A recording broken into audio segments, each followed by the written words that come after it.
Yes, sir, and welcome to the Wright Podcast. I'm none other than your host, Avery Wright.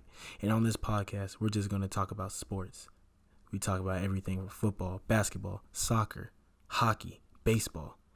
But on today's episode, and probably for the next few weeks, it will just strictly be an NBA podcast because, playoffs are in full swing and we are in the NBA finals.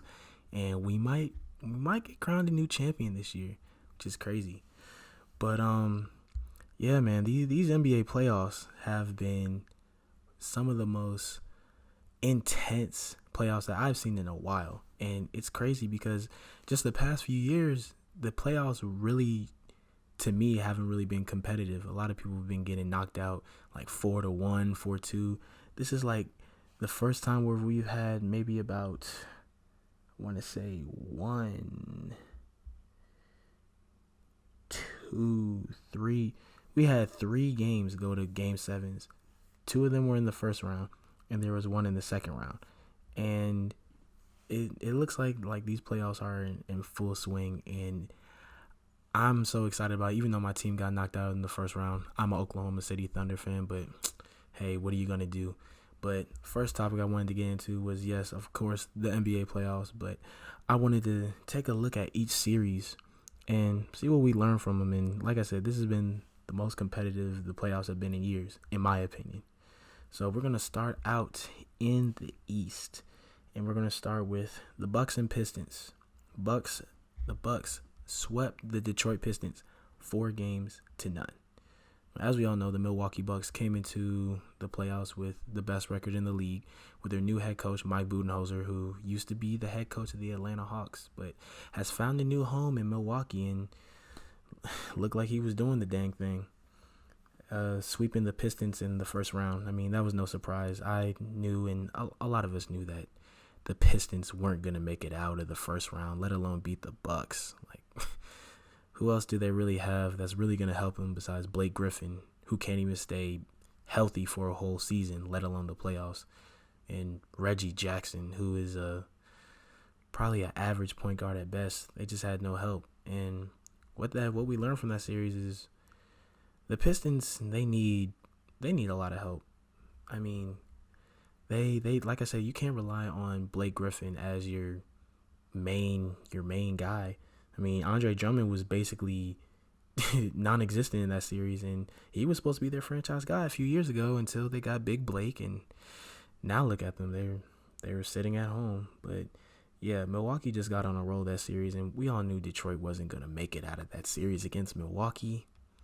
Milwaukee's too good of a ball team, and that was the Pistons. That was actually the first time they made the playoffs in a long time. Congrats to them and their fan base, but y'all still got a ways to go.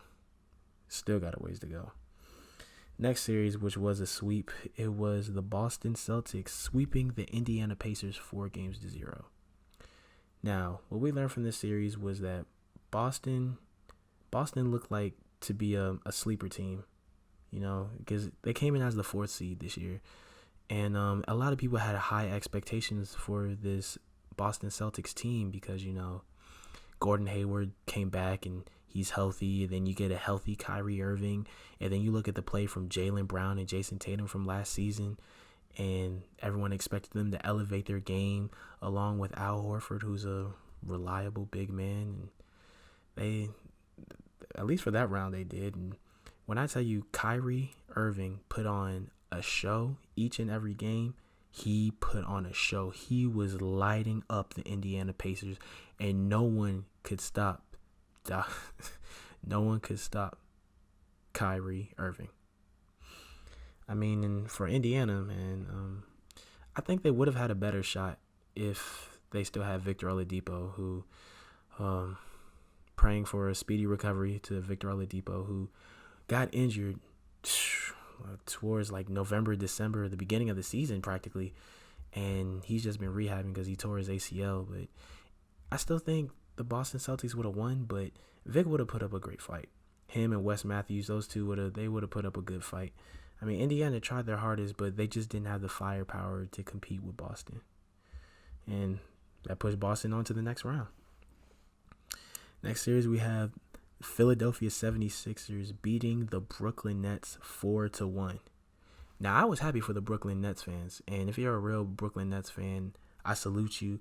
And it's been a long time coming. Like, this is the first time the Nets have made the postseason since 2014, and they were a sleeper team this year.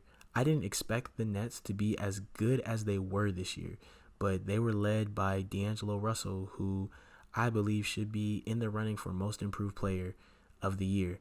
But I still think he's second only to someone else who I'm about to talk about in a minute or two. But D'Angelo Russell, he tried his best. In some games he was shooting terribly, but hey, it's his first time in the postseason, and a lot of those guys on that Nets team, they'll be back. They'll be back. They got a lot of young players, and Spencer Dinwiddie and those boys, and led by D'Angelo Russell. And if D'Lo can keep elevating his game along with the young guys, then they could be a top 5 seed, or heck, even top 3 seed. They have a lot of potential. There's a lot of potential in this Brooklyn Nets team, and Brooklyn Nets fans, the future for y'all looks bright. Y'all just need it. If y'all can get some, maybe like some more veterans over there. I mean, I really like that they had really like the fact that they had Jared Dudley over there. He's a very savvy veteran, very articulate, cool young brother.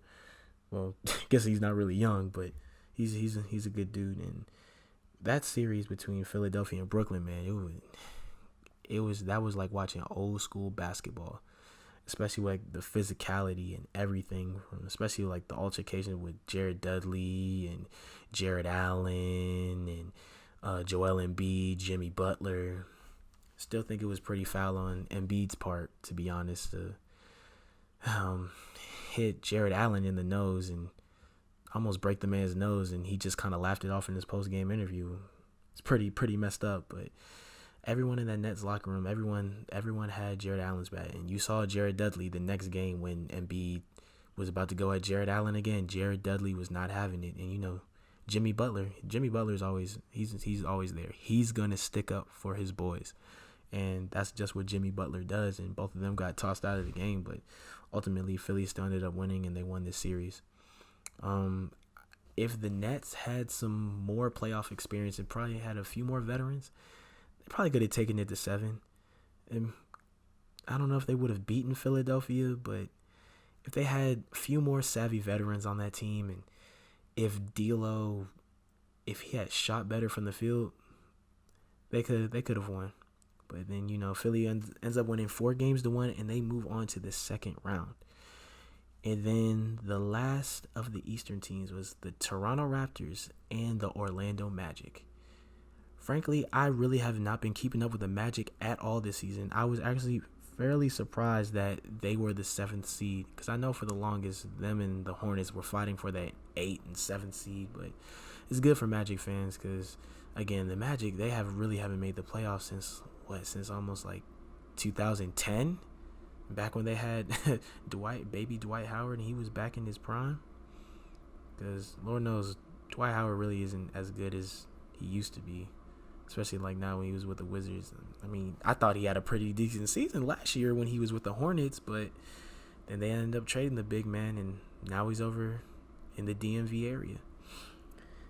But yeah, but when I saw that game 1, when they shocked Toronto and won by the fantastic effort by DJ Augustine, it was just mind-boggling. And I didn't think Orlando was going to win a game, but after they won the first game, I was thinking, okay, maybe they have a little chance.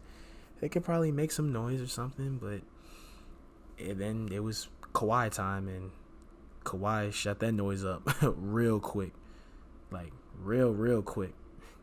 If you didn't get it, that was a little Drake reference, because Drake, Toronto. And the Raptors moved on to the next round. Oh, and also the play by Pascal Siakam was inevitable in that series. Both Kawhi and Siakam did amazing in that series. And again, there was no answer for either one of them. And remember how I said earlier, probably about 2 or 3 minutes ago, that we were going to talk about another most improved player? Yeah, D'Angelo Russell, he has played amazing this season compared to last year, but the play by Pascal Siakam has just been overwhelming, and he's taken it to another level. And the fact that he's helped the Raptors get to their first NBA Finals appearance in 24 years, this is their first Finals appearance off of the play, not only because of Kawhi, but also because of Siakam. He gets my vote for most improved player of the year. I mean, I was going with D'Lo for most of the year, but once the playoffs started and I saw Siakam, I was like, yeah, this guy has to win most improved player. So with that moves the semifinals over to Milwaukee versus Boston and Philly versus Toronto. Now, when Boston won that first game against Milwaukee, everyone was turned on their heads. They were thinking, is Milwaukee gonna choke in this series and lose to Kyrie and the Celtics? But again, Coach Budenholzer made some good adjustments, and next 3 games, Giannis was showing why he deserves to be MVP. Well, you already know my vote is going to be Paul George because I'm a Thunder fan, but obviously Paul George is not going to win that, and I strongly believe that it should go to Giannis. Only because, let's see, the three people, I mean, I guess you could put Kawhi in that conversation too, but a lot of people really weren't talking about the play by Kawhi. It wasn't just him single-handedly like helping out that team. He had help from in the regular season from Kyle Lowry, Pascal Siakam, Fred VanVleet, Serge Ibaka, and Danny Green. Even though he really has been kind of silent in the conference finals, but he had some game winners in the regular season that helped them to get the second best record in the East. But yeah, it should be Giannis in my opinion. Only because Paul George, as much as I'm a Thunder fan, I don't think he's gonna win it. I mean, he had an amazing year, and this is his best year overall. This is the best year that Paul George has ever had in his career. But towards the end of the season, where he messed up his shoulder, it just kind of just went down after that. And same way with the playoffs. I mean, he was erratic. Yeah, he was still putting up 25, 26 points a game in that series against Portland, but shooting wasn't well. And, it's because of that bad shoulder that the guy had. So that kind of knocked him off the map. And then you have James Harden, or a.k.a. Sir Flops-a-Lot. I mean, wrong, James Harden, great regular season player, but was absent in the playoffs, per usual. My thing is, I don't think he should really win MVP because of all the flopping he does. But James Harden's still an amazing player, and he's a great offensive talent. He can hurt you in so many ways with his handles, with his shot. My thing is, he just doesn't need to do all that flopping. I like James Harden when he is aggressive. When James Harden is aggressive, driving to the rim, ready to dunk it, and not trying to move his head back, trying to get a foul, that's the James Harden I know and love. And when he plays defense, because he's actually been playing defense this year. He's looking like OKC James Harden, back when he actually used to play defense. But, yeah, when Harden is playing aggressive and just playing nasty offensively, that's the James Harden I like. Not the James Harden that's always trying to draw a foul on every single play. That's just not cool. Not cool, boo-boo. You understand? But, yeah. But when going back to the Milwaukee-Boston situation, after Celtics won that first game, Milwaukee ended that and won 4 straight. And again, there were a lot of high expectations for this Celtics team, but now that they're out of the playoffs, there were a lot of reports coming in saying that everyone in that locker room, it just didn't feel right. I mean, you have reports about Terry Rozier saying that he deserves to be a starter and he's thinking about going somewhere else. But if Kyrie leaves, or when Kyrie leaves, Terry Rozier, Scary Terry, could be the main guy, the point guard in Boston. Because we all know Kyrie Irving. Kyrie Irving's going out. He's leaving. He's not going to stay there. And just the body language and the things that Terry Rozier was saying, and the fact that whole Celtics locker room just kind of blew up after that Milwaukee series. And heck, Jason Tatum said he wouldn't even mind playing in New Orleans. Shoot, if Boston can try and pull some strings to get Anthony Davis over there. I mean, but they would have to trade more besides Jason Tatum. to get Anthony Davis, but that's besides the point. And then the Bucks had another easy one. They go to the Eastern Conference Finals. Now, on the other side of the Eastern bracket in the semifinals, you have the Philadelphia 76ers and the Toronto Raptors. When I tell you this series was golden from start to end, it was magnificent. And the whole series was very competitive. It was physical. Looked like old school brand of basketball. Weren't really a lot. I mean, yeah, granted, there's still a lot of threes being taken, but there are a lot of mid-range shots, a lot of driving, a lot of blocks. It was just great to see. But the fact of the matter is, I think it still would have been even better if Joel Embiid was healthy. I mean, yeah, granted, he was still playing with the flu, and Joel Embiid has bad knees now, which is really not good because he is a very special talent, and we know how bad knees has plagued a lot of players like Greg Oden, Tracy McGrady, Derrick Rose. But hey, because they said this man Joel Embiid has to treat his knees like at least 6 times a day, and that's what he was doing. But he still put up a good effort. But it just wasn't good enough because of Kawhi Leonard with the game winner in Game 7, gets the friendly touch on the fadeaway on the corner, sending Philadelphia home in dramatic style. And mind you, I don't know if y'all seen the video. I'm pretty sure a lot of y'all have seen the video of when Kawhi hit that game winner, right? I have, in the words of John Wall, I ain't never ever seen Kawhi act like this before. The emotion on this man's face, because Kawhi is kind of like a robot. I like to call him the quiet assassin because Kawhi doesn't really talk. He lets his play do all the talking. But the emotions on Kawhi's face, he looked like a little kid in an AAU basketball game that just hit the game winner. I've never seen that much excitement on that man's face. But he did it. And he sent them to the Eastern Conference Finals. And made Joel Embiid send him home crying. But even though Embiid was crying, he made himself crying as his little his avatar on Twitter now. And so he's trying to use that as motivation for next season. Philly does have a lot of upside, but I'm not really a big Philly fan, only because I think they're really arrogant. Ben Simmons, Joel Embiid, they're just really arrogant. To be honest, Ben Simmons, if they're going to get to the next level, they need Ben Simmons. I mean, granted, the first couple of games he wasn't stepping up, but Ben Simmons did step up. I'll give him his props I'll give him credit when credit was due. Ben Simmons did step up in that series, but if the Philadelphia 76ers want to have a shot at a title run, 2 things need to happen. Well, 2 major things need to happen. 1, Ben Simmons needs to develop a jump shot. Please. He needs a jump shot. For the life of him, I don't know. Like, I didn't think he was that bad. This man is so bad at taking jumpers and threes that when he gets to the top of the key, heck, even when he gets to the free throw line range, people sag off of him because they know he's going to drive into the rim because he's long. The brother's 6'9", 6'10", with like a 7-foot wingspan, and he just can get to the cup with ease. Or when he drives in, clog the lane and kick it out to like JJ Redick in the corner for a 3. So, yeah, if the Sixers want to have a chance at a title run, Ben Simmons needs to work on his jump shot. To be honest, I don't think he is going to work on his jump shot. I think he thinks that he's the guy who's like, I'm too good. I'm all that. I don't need to work on my jump shot at all.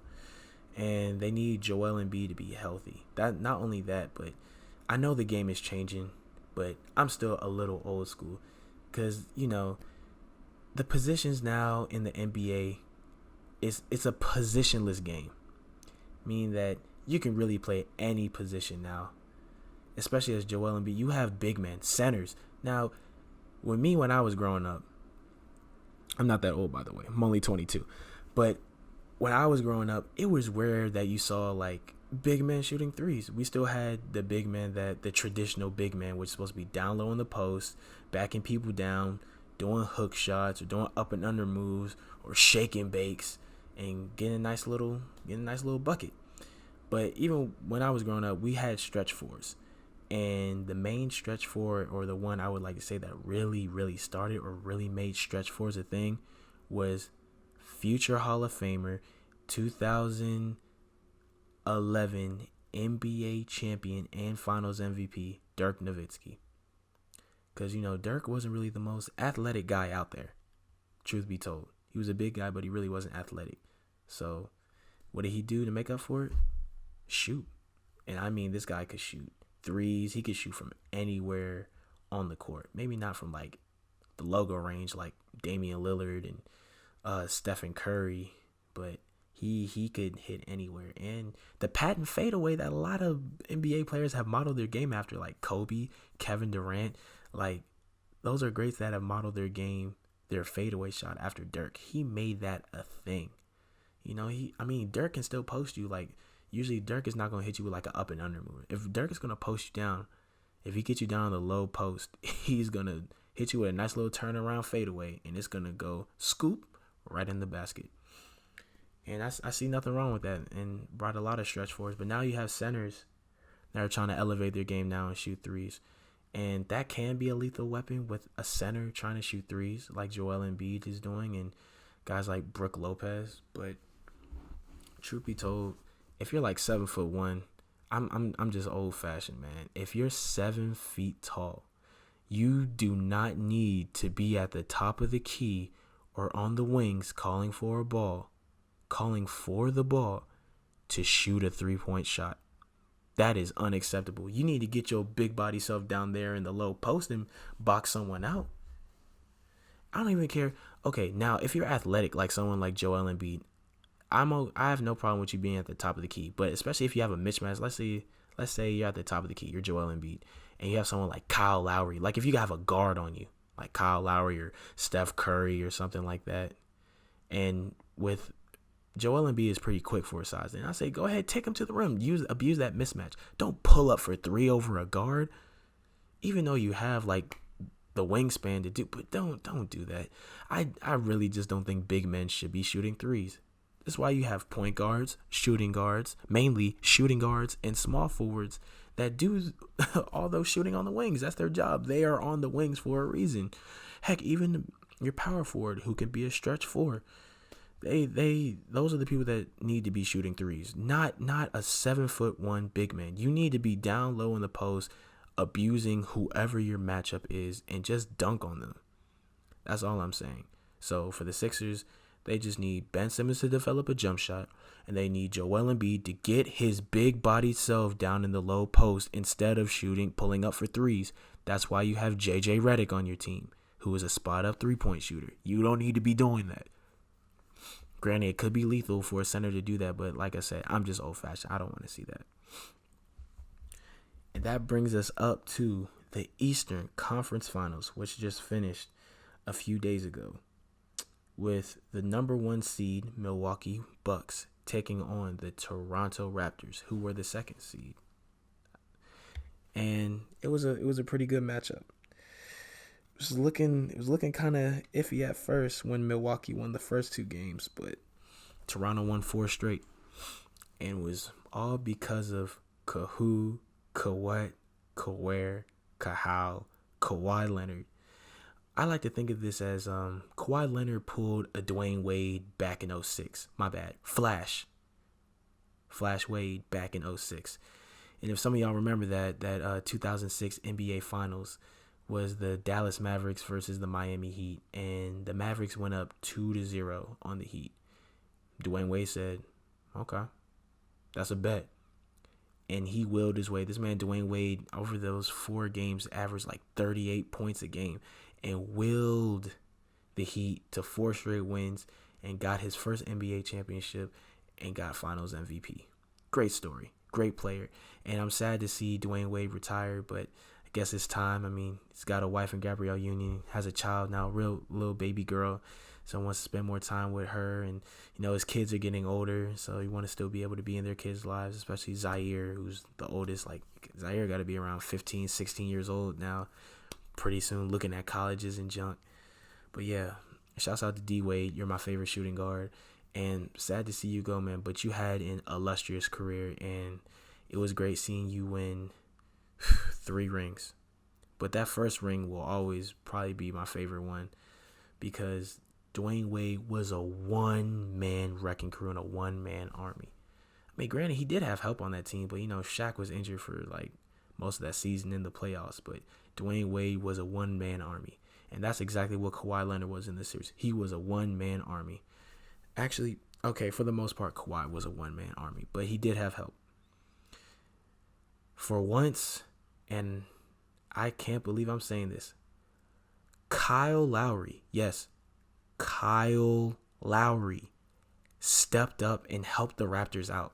That's insane because, as we all know, Kyle Lowry is a great regular season player, but when the playoffs come, he is colder than the DMV area in the wintertime. That man is usually ice cold. And he had a few games. Like, there was one game he was like, 0 for 9? Crazy. 0 for 9. But he's made up for it as of late. At least on the defensive side. Defensively, in the conference finals, he played well.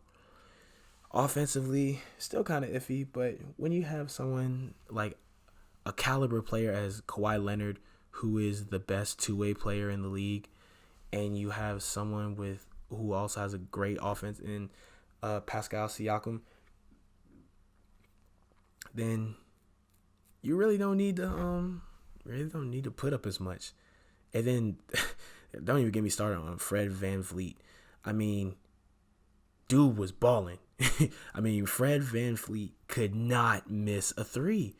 And it was all because I think it was before the series or during the second game in Milwaukee.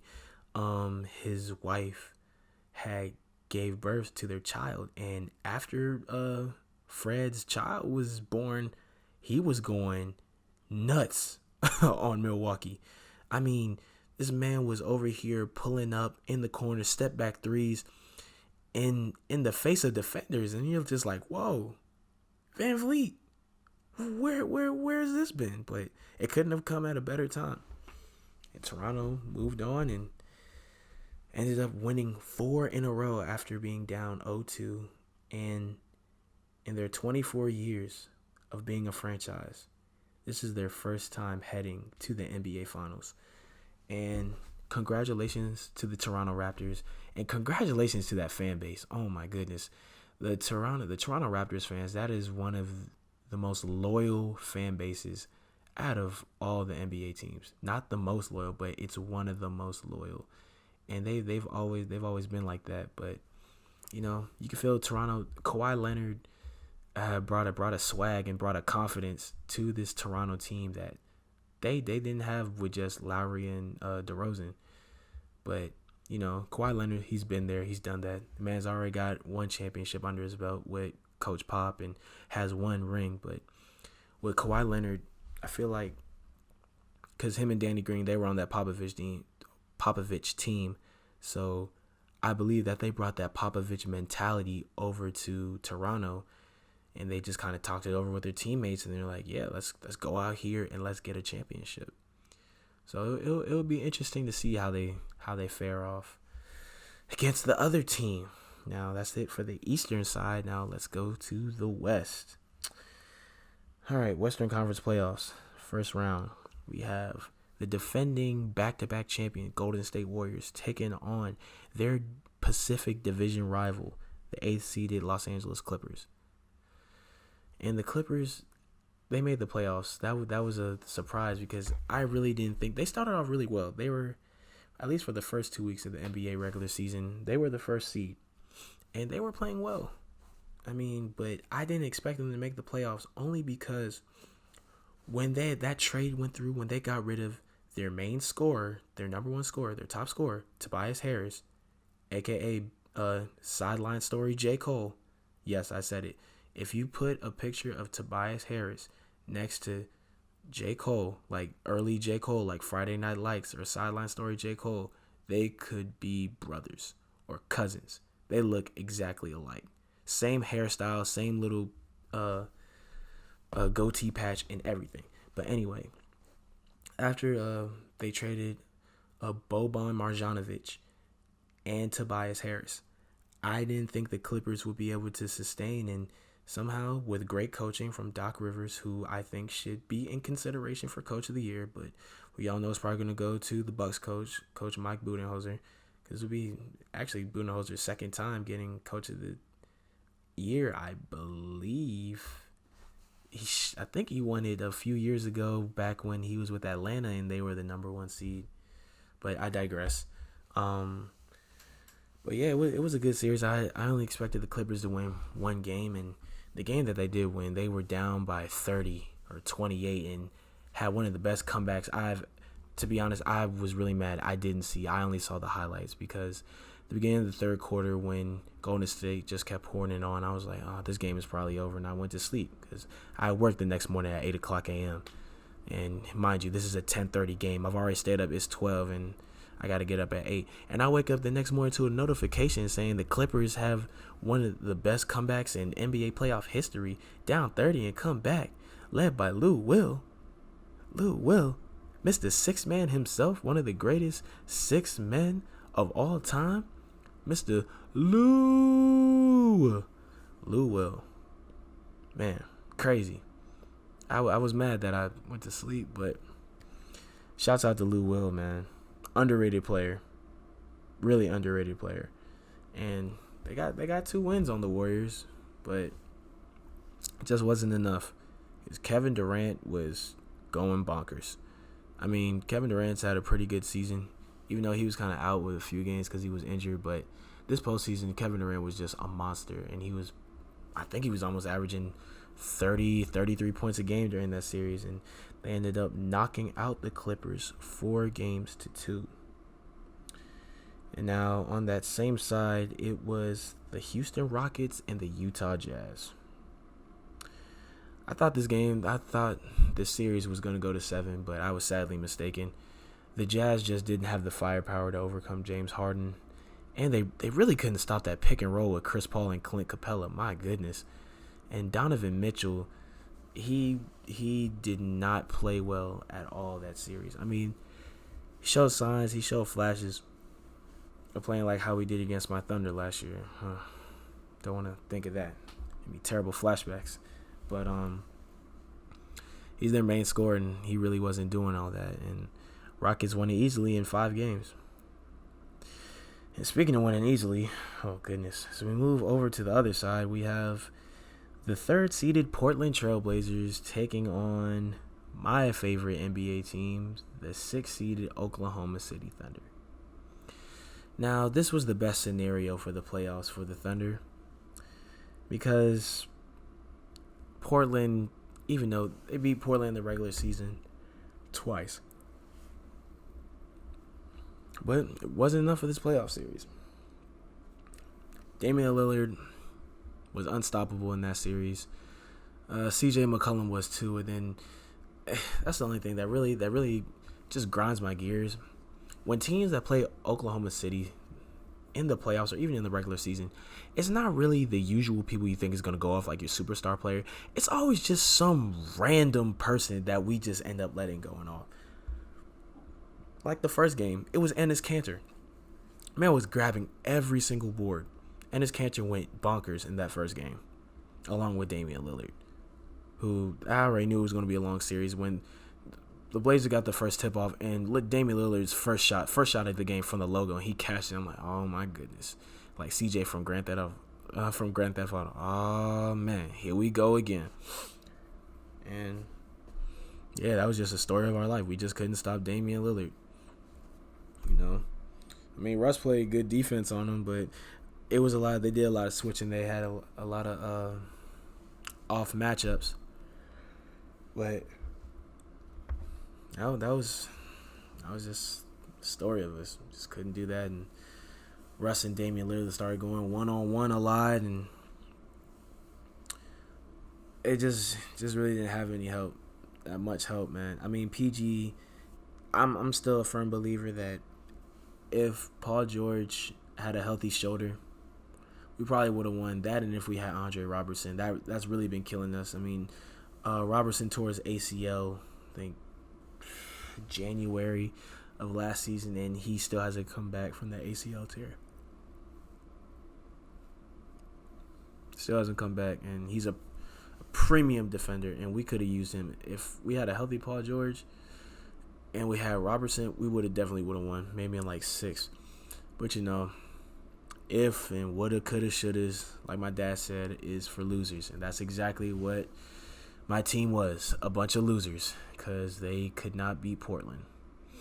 Portland, especially Damian Lillard, we made Damian Lillard look like the best point guard. And after that series was over, oh, Damian Lillard is better than Russ and whatnot. But we'll get to that in a second. Then we had the next series, which is very competitive, which was the San Antonio Spurs taking on the Denver Nuggets. And I really didn't know who was going to win that game. I didn't expect it to go to 7. I expected it to go to 6. And I had the Nuggets pulling it out in 6. But it went to 7. That was a hard-fought series for Denver. And Denver was one of my picks for, like, the sleeper teams last year. I said because they were so close to making the playoffs. And I told one of my closest friends, like, yo, the Nuggets, mark my words, the Denver Nuggets will make the NBA playoffs next season. And I was correct. Because, my last name is Wright. So I'm so right, I'm never wrong. But anyway, I knew the Nuggets were going to make the playoffs, but I did not expect them to play how they were playing this year. The 2nd seed, man. And that was like the first time the Nuggets made the playoffs since like 2013. So good for them and their fans, man. And for them to come out and win that first series against the Spurs, it was really good to see. Now the semifinals, on the left-hand side, we had the rematch of last year's Western Conference Finals between the Golden State Warriors and the Houston Rockets. Everyone's expecting it to go to 7, but it went to 6. And when I tell you the calls in that first game was bogus, it was bogus. The calls were heavily in the favor of the Golden State Warriors. Rigged, I'm not going to say all that. But the fact that the matter is, I understand, but you still got to be able to play through it because James Harden was trying to look to get those same calls he was getting called for in the regular season. He even said in the post-game interview, I just want to get caught fairly like everyone else. Well, Mr. Harden, you really don't get caught fairly by anything else. You travel a lot, but they don't call it. You move your head up, and they call it every single time. That's not going to work in the playoffs. So, man up, bro. That's all you can do. And the fact of the matter is that only doesn't get me upset about that, but the fact that the next day when Steve Kerr got interviewed and he was over here, he accidentally bumped into a reporter, and he pretended to flop.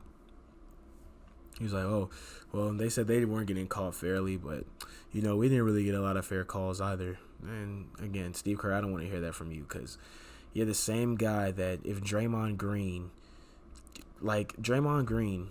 could literally punch anyone, and Steve Kerr would be like, "Oh, come on, that's not a foul."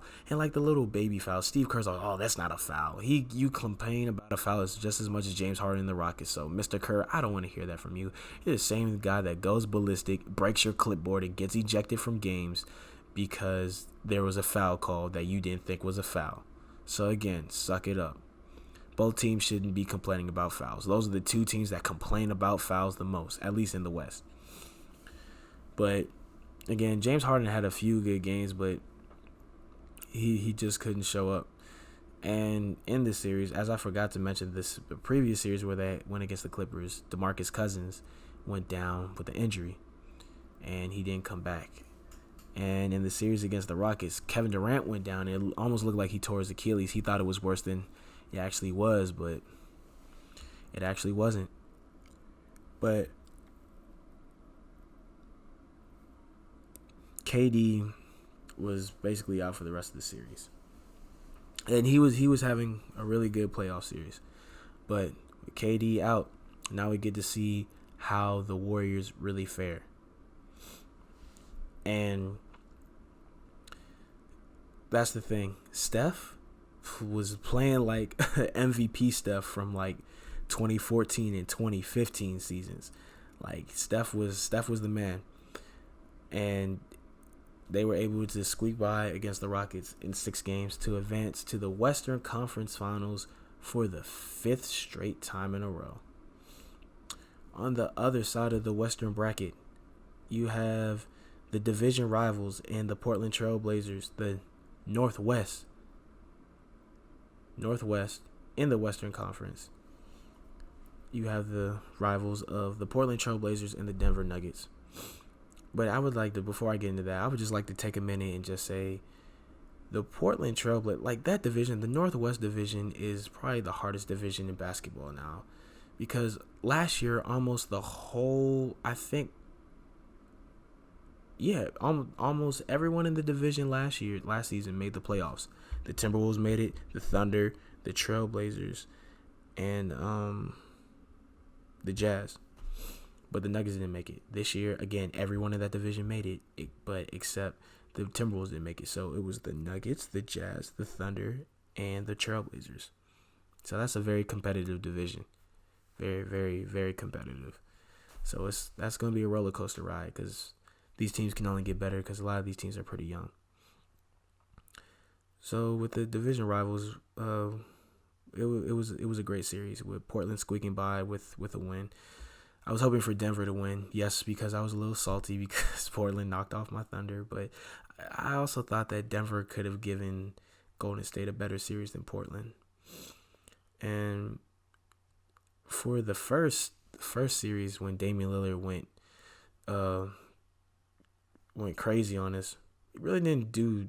I mean, he showed flashes in that series against the Nuggets, but it was basically light-skinned Jaleel White, aka CJ McCollum.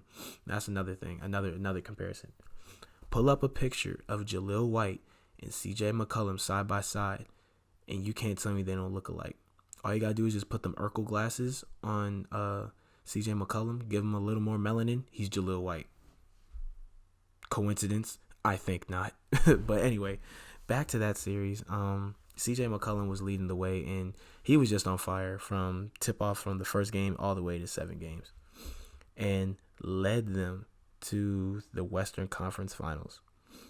And in the Western Conference Finals, we have the defending champion Golden State Warriors, the first seed, taking on the third-seeded Portland Trail Blazers.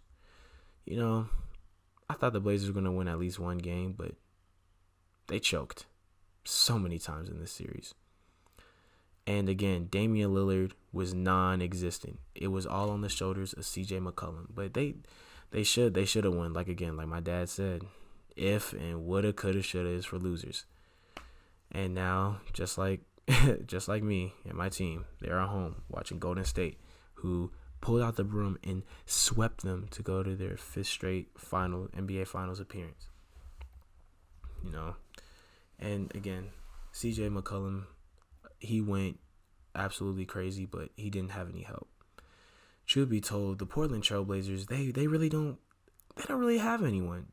They've always had that steady backcourt of CJ McCollum and Damian Lillard, who they always feel like they're so underrated and underappreciated. I mean, they finally showed out, and because I used to say for the longest, well, y'all gotta prove to us that you guys are really what y'all say y'all are, and they did prove it. They made it to the Western Conference Finals, but they choked. Why? They turned into the Houston Rockets and kept jacking up threes. You're not gonna win games by just shooting threes. And the fact of the matter is, a lot of times in the second half, they weren't giving it to CJ McCollum. Damian Lillard was chucking up threes and missing. Myers Leonard chucking up. Granted, and like that game 4, Myers Leonard was going ham from 3, but second half, non-existent. And CJ McCollum barely shot the ball in the second half, especially in that closeout game 4 for Golden State. And they just choked. Portland, for them to actually be a threat and to go deep in the playoffs, they need some better pieces to surround Damian Lillard and CJ McCollum, because that core is just not going to work out.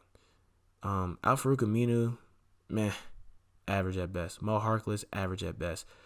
Enes Kanter, great offensively, but is so unreliable on defense and struggles so much against the pick and roll.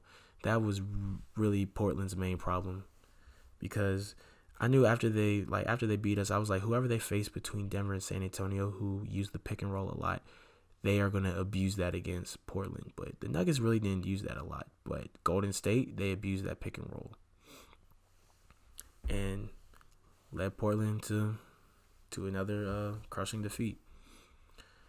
Another thing I will say about Golden State in this series is people tend to forget that to keep Kevin Durant on the team, the Golden State Warriors really gave away their whole bench. And now their bench is really Sean Livingston, like veterans wise, is Sean Livingston and Quinn Cook. Shout out Quinn Cook, DMV area. You know what I'm saying? Oak Hill Academy and DeMatha Catholic High School. It's my alma mater. Shout out DM. But anyway, that's besides the fact. But other than that, they have people like Damian Jones and a lot of really like young guys in their like first year, second year. And they were getting really good minutes against that Portland team. But again, they were led by Steph Curry, who's looking like his MVP form. And as much as Draymond Green in that series, Draymond Green was playing like a point forward, man. I mean, granted, yeah, he was still hitting shots, but Draymond's passes, especially to Steph and Quinn Cook Draymond was just, his basketball IQ, especially in that series, was just amazing, and it was great to see. And he's going to need to keep that up in the finals. So we'll really see. We'll see what happens. But for them to really be successful, because they still haven't really set any timetable for when Kevin Durant or when Boogie Cousins is supposed to get back. But yeah, that's we'll see what they're really made of, because I still think KD kind of robbed us. Like I said, I was mad when he left Oklahoma City, but not really mad now. But I'm just more so mad. The fact is, we never really got to see the full potential of that Warriors team that's just made up of the core big three of Steph Curry, Klay Thompson, and Draymond Green. We never really got to see that, because then they added another superstar in Kevin Durant. So now on your team, you have arguably three of the greatest shooters of all time on your team. A former Defensive Player of the Year and an All-Star. And two guys who have basically limitless range. Well, one of them now, because this season Klay I know Klay was upset that he didn't make the All-NBA team for second or third, but to be honest, did he really deserve it? Not really, because Klay's been up and down all season. Same with these playoffs, and even times like Klay had to even psych himself out looking at his hand saying, I'm back. But every time he started doing that, he would go cold. And now he's wondering why he didn't make the All-NBA first, second, or third team. Well, that's why. You really haven't been playing well, Mr. Thompson. But you would think he would be playing well now, since like Kevin Durant has been out. But and there's also been rumors that Klay Thompson might leave. Like Klay, if you ever come across this, I don't know how, but if you ever come across this, sorry for the early slander, but I'm just calling it how I see it. But Klay Thompson, if you want some good minutes and you want to feel like you're the man again, please, this offseason, because I know your contract is up, don't re-sign with Golden State. LeBron will probably be in your ear and probably tell you to come to Los Angeles and be with the Lakers. No, that's not what you need to do. You know exactly what you need to do. You need to move from big old Oakland, California over there, because I know you probably gotta, because with the money you're making, I know you don't even stay in Oakland. You probably stay in LA or like Chino Hills, Beverly Hills, something like that. You can go back there in the summertime, be there with your dog, but come to small town country Oklahoma City. Yes, y'all knew it was coming. Y'all knew I had to say that. Hashtag OClayC to OKC. Think about it. It's not as big as California, yes, but you'll be able to focus on your game. You'll be able to focus, and then, because like I said, Oklahoma City, we need shooters. That's really what we need. If we can get like another veteran that has like an above average or like basketball IQ, and just surround Russ and Paul George with some shooters, we'll be fine. Because everything else is there. The pieces are there. We just need shooters. And also, Russ is my favorite player, but sometimes, yes, he does go like 110 miles an hour. Sometimes he just needs to slow down. Sometimes, but in his decision making in crunch time needs to be a little bit better. But it's Russ. Like, you gotta live with it. And I've been taking so much Russ slander because I'm a Russ fan. but I still stick up for him. One of the best point guards in NBA history. No lie, nothing but facts.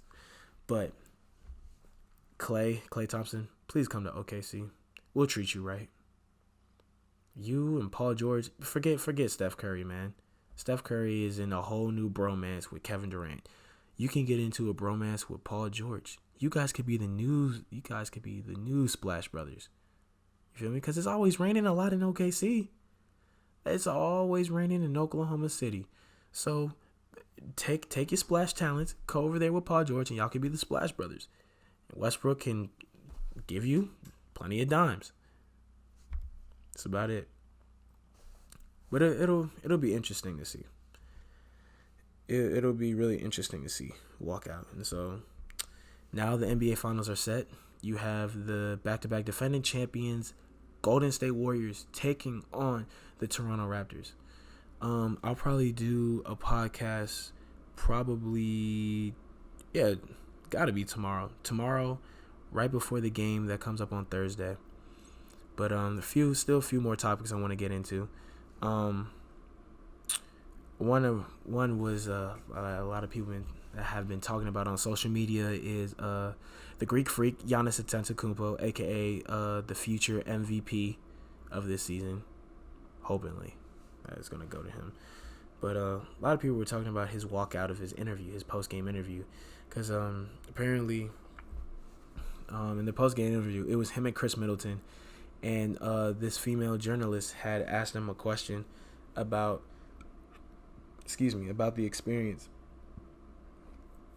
of this young Bucks team, and Chris Middleton kind of like nodded his head over to Giannis, and Giannis just gets up and walks away, and Chris Middleton just kind of looks kind of dumbfounded, just sitting there like, what the heck, man? And he basically had to ask, could you repeat the question? You know? But yeah, because apparently there were some sources that say that same reporter that asked Giannis a question had also, like 20 minutes before like this interview, the post-game interview, she had posted an article about if Giannis is really gonna stay with the Bucks, and the Bucks need, if they'll get far in the playoffs, for him to actually really stay with the Bucks. And I guess maybe Giannis caught wind of that from his agent, just didn't feel like answering, and he got him and left. But I really, to be honest, like since I've been watching, no one's really been talking about Giannis walking out of that post-game presser, and it kind of makes me. I'm glad they're not talking about it, but at the same time, I'm a little upset that they aren't talking about it, because my quarterback, I'm a Carolina Panthers fan. My quarterback did the same thing in the Super Bowl, but he got so much hate and so much flack that, you don't need to get up, take it like a man and just sit there and answer the questions. Like, what people forget is they're humans too, man. Like, yeah, there's a sense of professionalism, but put yourself in their shoes. Put yourself in Cam Newton's and Giannis Antetokounmpo's shoes. You played in the biggest game of your career and you lose. Think about that. And on top of that, they put the people that beat you, the people that won the championship, next to you, and they're talking smack about you and your team. Like, granted, I probably would have asked, can we move this someplace else? But how can you expect for the person to be interviewed to be professional when the setup you guys have isn't even professional in the first place? Like, come on now. So I have no problem with Cam Newton getting up to leave. As with Giannis, I have no problem with him getting up to leave. And people say, "Oh, that's so unprofessional." Think about it. They're playing a children's game. Yes, they're playing it at the professional level, but still, y'all acting like these people people just act like celebrities and athletes are not humans, because we always put them up on a pedestal. Look at the whole Beehive. Y'all put Beyonce up on a pedestal that doesn't even reach out to this dang solar system. Same with Drake fans, but it's not to the level of Beehive with Beyonce. It's ridiculous how they put that woman on a pedestal. She's a great performer, great entertainer, but she's just so high on a pedestal when she doesn't even need to be that high. But it's just, we put athletes and celebrities on a pedestal. We forget that they're human. They're just regular, schmegular, degular, whatever you want to say, people, just like the rest of us. They may not work a 9 to 5, but they get paid to play sports.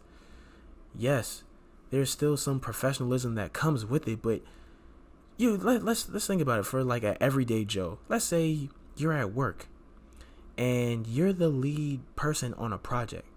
The project fails and just doesn't go through. And then they go outside and interview you and say, "Hey, how did it go?" And you're questioning and you just say, next question." But yet you probably the same person slandering Russell Westbrook because he didn't want to answer an interview question. Again, I don't see anything wrong with that, because people that just think, oh, they're supposed to be yes, they're supposed to be professional, but at the same time, they're human too. Everyone makes mistakes. But I see nothing wrong with Giannis, and this shouldn't even be a topic of discussion. Cam Newton and Giannis Antetokounmpo shouldn't be judged for them walking out of a post-game interview. Yes, I understand journalists have a job to do, but like I said, you got to put it in their shoes, man. Like, they're just coming off of biggest games of their career and they didn't win. That's not really being a sore loser, especially if you have people just asking you just straight out dumb questions like that you don't even want to answer. So my thing is, Giannis, keep doing you, man. But one thing for this offseason, just work on that mid-range, bro. If you can get that mid-range down pack, you will be fine, because after those first two games, we already knew Giannis' strat. I mean, in the regular season, yeah, that works, but then again, that's the regular season, and you're going up against teams that are scrubs. In the playoffs, the teams that make the playoffs, these are teams that are quote-unquote really good teams. And Giannis was having his way all up until the Raptors. And one thing I can say about that Toronto team is they have length. Like, the arm length and the wingspan of these players, like Ibaka, Siakam, and Kawhi Leonard, just those three alone, is crazy. So it's gonna be a nice little matchup between them and Golden State. But I'll save that topic for tomorrow. But Giannis, there's nothing wrong with you walking out of your post-game interview, bro. Things happen. You win some, you lose some, but just learn from this experience, because Giannis is only like, 23, 24. He has a lot of playing left to do. So just take a week or two break and wallow in sorrow, but then get back in the gym, man, and it's all you really can do. And last few topics, I mean, been going on for almost about an hour, but these next two topics is kind of LeBron related. So all you LeBron haters that will listen to this podcast, you can turn it off now. I appreciate y'all for watching. I mean, listening in on this podcast, and I'll hopefully you guys will listen to my next one. But now we're just going to shift our focus on to LeBron.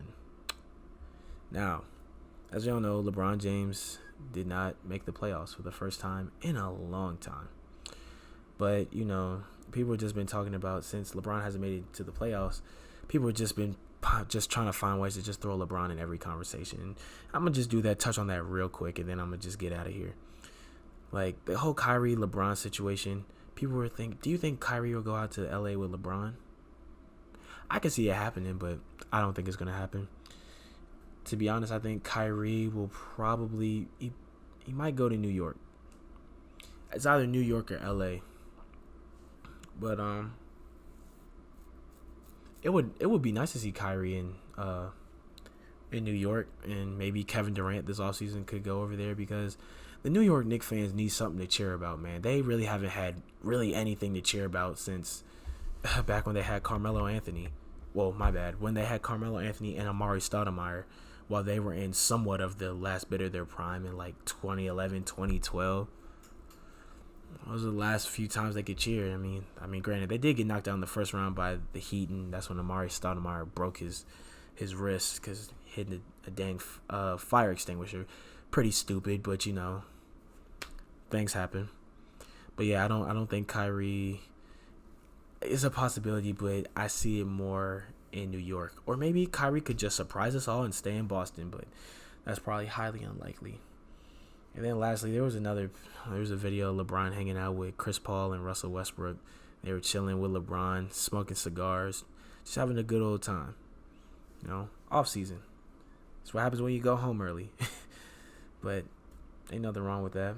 People will probably think, especially Laker fans, LeBron is getting everyone to come to LA this summer. I don't know. We'll see. The only one I really think that might be a strong possibility to go to LA and play with LeBron is Jimmy Butler. I mean, Jimmy Butler, he did have a great time with the Sixers, but his Instagram posts kind of suggest that he might be moving on. And Jimmy Butler seems like he would be willing to play with LeBron James. I don't see him not turning down that offer, but we'll see. But it could be cool to see them. But Laker fans, y'all just got to be patient, because I know a lot of them, they were signing a petition. They was like, my dad had Magic, my brother had Kobe, and all I have is LeBron. It's only been one season. Calm down. Like, I know you guys, it's been a while since you guys have been in the playoffs, but patience. Learn from the Cleveland Brown fans. Patience. And shout out to all the real Cleveland Brown fans, man. Man, they have pieces on that team, and now it's only going to come down to chemistry and coaching. But we'll see what happens. But that's a topic for another podcast.